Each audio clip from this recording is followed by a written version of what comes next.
Hi everyone, উচ্ছে তো অনেক রকমভাবে খেয়েছেন, এইভাবে একবার ট্রাই করে দেখো। আর ভালো লাগলে লাইক কমেন্টস করো। আর উচ্ছেটাকে আমি সরু সরুভাবে কেটে নিয়েছি। আর এদিকে দেখো আলুগুলোও সরু সরুভাবে কেটে নিয়েছি।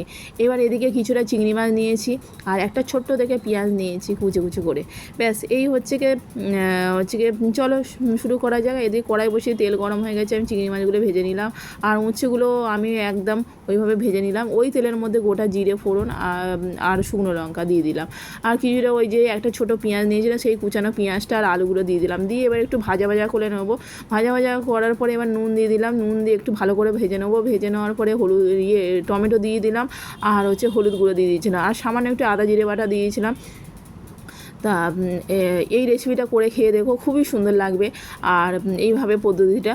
আর আমি দিয়ে দিলাম সাদা কালো জিরে, সাদা কালো সর্ষে আর পোস্ত একসাথে পেস্ট করেছিলাম, সেইটা একটু হালকা নাড়িয়ে নিয়ে আর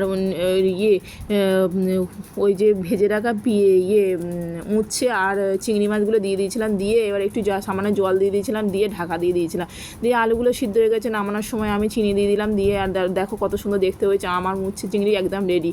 তা কেমন লাগলো জানিও বন্ধুরা। আর ভালো লাগলে একটা লাইক কমেন্টস করো। আর আমার উচ্ছে চিংড়িটা কেমন হয়েছে, আর এইভাবে তোমরা একবার খেয়ে দেখো, খেতে এত অসাধারণ লাগে, এই ছাড়া এক থালা ভাত খাওয়া হয়ে যাবে। ঠিক আছে বন্ধুরা, কেমন লাগলো জানিও। Bye bye.